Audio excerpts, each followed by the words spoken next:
High, আসসালামু আলাইকুম। আমি এখন আপনাকে দেখাবো যে কিভাবে আপনি আপনার ইবিএন হোস্টের যে অ্যাকাউন্টটা আছে, এইটার পাসওয়ার্ড রিসেট করবেন বা ধরেন পাসওয়ার্ড মানে ভুলে গেছেন কিভাবে ফরগেট পাসওয়ার্ড দিয়ে আবার এটাতে লগইন করবেন বা আপনি চাচ্ছেন পাসওয়ার্ডটাই শুধু চেঞ্জ করতে। ওকে, সো এটা কিভাবে করবেন চলুন এটা দেখাই।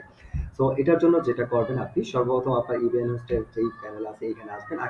আসার পর যে লগইন অপশনটা আছে এখানে আসবেন, আসার পর সিম্পল এখান থেকে যে আপনি লগ ইন করেন, এখানে লগ ইন না করে নিচের দিকে দেখেন লগ ইন বাটনের পাশেই আছে ফরগেট পাসওয়ার্ড নামে একটা বাটন। সো এটার মধ্যে আপনি ক্লিক করবেন। এখানে ক্লিক করে এইখানে যে আপনার ইমেলটা আছে যে এটা দিয়ে এই সাইটে অ্যাকাউন্ট ক্রিয়েট করা আছে, জাস্ট ইমেলটা এখানে দিবেন, দিয়ে হচ্ছে আপনি এখানে সাবমিটে ক্লিক করবেন। ওকে, সিম্পল। এখানে সাবমিটে ক্লিক করলে দেখবেন আপনার একটা মানে ইমেলে আপনার একটা মেইল চলে যাবে। সো এটা আপনি চেক করবেন, তাহলে পরবর্তী স্টেপটা পেয়ে যাবেন কি করতে হবে। তো চলুন ইমেল চেক করবেন আপনি, তারপরে এই দেখেন এখানে ইমেল থেকে একটা ইমেল চলে আসে যে রিসেট ইউর পাসওয়ার্ড। সো এটা ওপেন করবেন আপনি।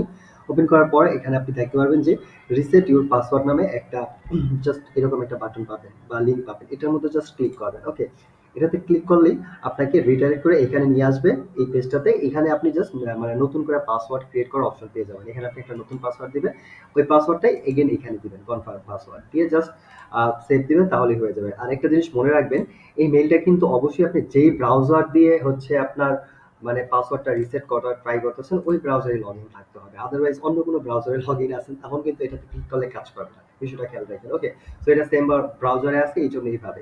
বাট আপনার এটা যদি অন্য কোনো ব্রাউজারে আছে তাহলে এখানে রাইট ক্লিক করে কপি লিঙ্ক অ্যাড্রেস, ঠিক আছে, কপি লিঙ্ক অ্যাড্রেস এইটাতে ক্লিক করবেন, অন্য ব্রাউজারের সমস্যা নেই। তারপরে যেই ব্রাউজারে আপনি পাসওয়ার্ড রিসেট করতেছেন এই ব্রাউজারে এসে পেস্ট এন্ড গো তে দিলেও এখানে আপনি নিয়ে আসবে সেম জিনিস। ওকে, সো আর সেম ব্রাউজারে থাকলে আপনি জাস্ট ক্লিক করলে হবে। আই থিঙ্ক দুইটা জিনিস আপনি বুঝতে পারছেন। তো চলেন এখানে আসা হলো কথা। এখানে আসার পর আপনি সিম্পলি এখানে কিছু মানে হচ্ছে নতুন পাসওয়ার্ডটা এখানে ক্রিয়েট করবেন। ওকে, আমি এখানে নতুন পাসওয়ার্ডটা দিচ্ছি।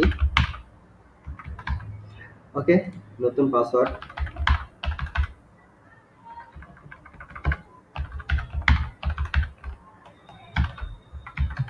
নতুন পাসওয়ার্ড দিলাম, ওইটা আবার টাইপ করলাম কনফার্ম। সো কি দেন আপনি এটা খেয়াল রাখবেন, পরবর্তীতে কিন্তু এটা দিয়ে আপনার লগ ইন করতে হবে। সো ঠিক আছে, এভাবে দিয়ে জাস্ট সেভ চেঞ্জ পাসওয়ার্ডে দিবেন, তাহলেই দেখেন পাসওয়ার্ড রিসেট সাকসেসফুল, মানে আপনার পাসওয়ার্ডটা রিসেট হয়ে যাবে। সিম্পলি এটাই আপনার কাজ। দেন হচ্ছে আপনি আবার হচ্ছে আপনি ওদের প্যানেলে আসবেন, এসে হচ্ছে আপনি এখান থেকে সিম্পলি হচ্ছে পাসওয়ার্ড রিসেট করলে সাথে সাথে আপনি লগ ইনই থাকবেন। ঠিক আছে, আপনার ব্রাউজারে অটোমেটিক মানে হচ্ছে অ্যাকাউন্টে লগ ইন হয়ে যাবে। সো এখান থেকে আপনি লগ আউট করতে পারেন। করার পর যেটা করবেন সিম্পলি লগইনে যাবেন, তারপর হচ্ছে এখানে আবার ইমেলটা দিবেন আর যেই পাসওয়ার্ডটা আপনি নতুন দিছেন ওইটা দিবেন, দেন হচ্ছে লগইনটা ক্লিক করবেন। আমি এটা সেট করে দিচ্ছি অলরেডি, সো এটা টাইপ করা লাগবে না। সো এখানে আমি লগইনে ক্লিক করলে দেখেন এখানে আপনি লগইন হয়ে যাবেন। সো সিম্পলি এইভাবে আপনি আপনার ইভেন্ট হোস্টের পাসওয়ার্ডটা মানে চেঞ্জ করবেন বা রিসেট করবেন। শুধু ইভেন্ট হোস্ট না, বাংলাদেশের বেশিরভাগ হোস্টিং কোম্পানির মানে প্যানেলটা বা ইন্টারফেসটা এরকমই, বা পৃথিবীর যে বেশিরভাগ সাইটের মানে পাসওয়ার্ড রিসেট সিস্টেমটা প্রায় সেমই। জাস্ট আপনি লগ ইন করার ফর্মের পাশেই হচ্ছে, আমি আবার আপনাকে দেখা দিই লগ আউট করে, লগ ইন ফর্মের পাশেই দেখবেন যে একটা যেরকম ফরগেট পাসওয়ার্ডের মতো বাটন থাকবে বা লিঙ্ক থাকবে, ওটাতে ক্লিক করে ইমেলটা দিবেন, নেক্সট স্টেপটা ফলো করবেন, এই প্রসেসেই তাহলেই হয়ে যাবে। আই থিঙ্ক বুঝতে পারছেন বিষয়টা। সাবধানে থাকেন। আল্লাহ হাফেজ, আসসালামু আলাইকুম।